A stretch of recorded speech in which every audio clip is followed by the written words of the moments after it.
Hello, my friend. It's Katie Rubin, your friendly neighborhood modern mystic, energy healer, divine light channel, stand-up comic, and sometimes seller of mid-century modern furniture. Why not? Some of us are eccentric. Here's the thing.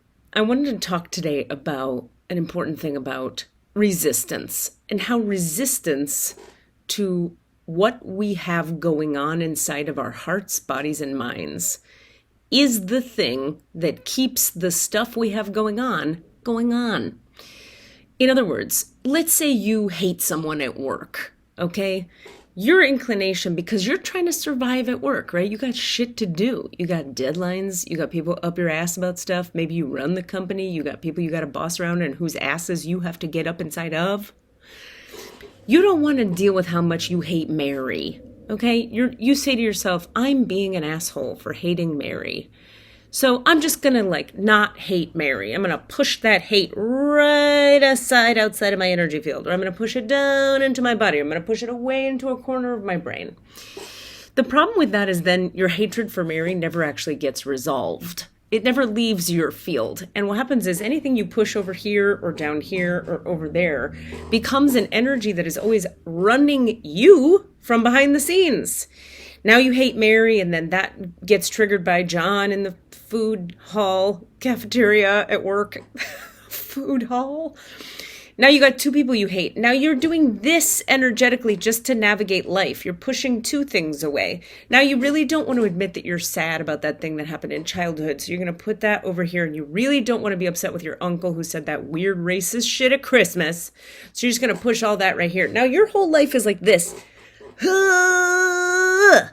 Your nervous system, your unconscious mind, your heart, body, being, soul, energy field are now having to just hold the world at bay while you try to do the shit you think is so important that you're busy at work doing. And of course, your shit at work is important. The resistance, the energy it takes for you to do this with all that stuff is the thing keeping it in your life. So if you were to instead say, oh, I fucking hate Mary, I fucking hate her, and let yourself feel it. I laugh because it's like a revolutionary, rebellious act in our world to just own how we fucking feel. I have a great friend and teacher, William Lewis, who always reminds me that feelings are the midway point between the spirit and the body. The spirit, consciousness, abundance, love, light, all the things you're looking to receive and create and be in connection with cannot reach your body and affect your life when you are not in touch with your emotions. The feelings are the midway point. They're like the portal through which the light descends or ascends or however you want to frame it.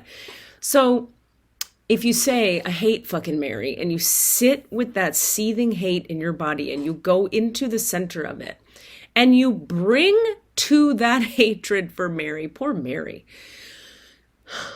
your own love, the energy of love, that hate will process through, and usually you will discover that underneath that hate is some kind of sadness. Sometimes it's fear. Sometimes it's anxiety. Anxiety is always a cover for something else, though. And usually, eventually, there's sadness. Now, what might happen is you discover you feel sad because Mary gets all this attention and she's kind of mean. And you're like a nice lady and you don't get any attention and you're sad about it. When you grieve through that sadness that's under the hatred or resentment of Mary, you're going to find out what action steps you need to take to get your heart needs met.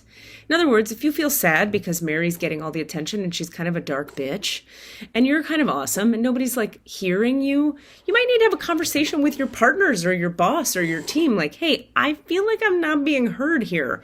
Or you might need to look more closely at yourself and ask and go and say to yourself, am I hiding at work? Am I not speaking up because I think I have to be an asshole? Because sometimes assholes do get heard more than non-assholes, okay? Because assholes are willing to go my opinion matters, whereas kind, softy folks tend to sort of hide in the back because they're like, it's maybe it matters, maybe it doesn't. I don't have a big ego about it. And so that may be a place where you have to practice showing up a little bit more, or it may be a place where you have to practice asking for your needs to get met, or it may be a place where you have to find a new creative way to feel heard and seen that works for you, that isn't in the style of Mary. Maybe Mary's style is like not your jam. There is a way to be who you are. You, not me and not Mary, and not this guy and not this guy and not this guy. You, while also getting your needs met. But it all starts with owning how we feel. Now, when you own how you feel at Mary, some of you might be thinking, yeah, I have felt my hatred for that bitch and it's not gone. Now I'm just sitting in all this hatred, Katie. What do I do now? When you can't find the love in your heart, because you have to understand, love is an energy. It has a frequency. Like if I hit a tuning fork on the wall, it goes, that's a frequency of sound and energy waves. Love has a frequency of sound and energy waves as well. So if you can't find the love energy enough inside yourself to meet that love, the hate of Mary with love, because love is the thing that transmutes the hate, that's when you call your healer friend Katie. Because what I have a weird ability to do is bring the love of the divine, which is really just love, through my system and into your system to melt, dissolve, or integrate that hate. And maybe for you it isn't hate. Maybe it's fear. Maybe it's anxiety. Maybe it's sorrow. Maybe it's grief. Maybe it's fucking rage.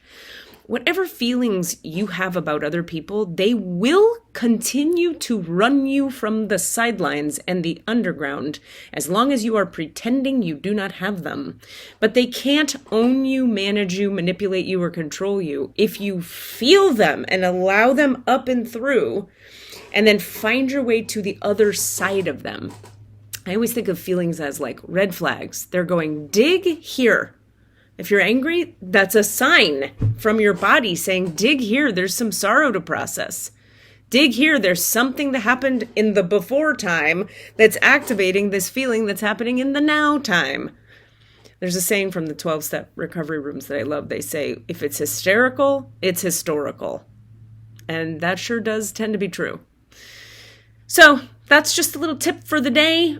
Resistance keeps you from getting present to what you actually feel, which then keeps you from moving through how you feel and actually getting your needs met.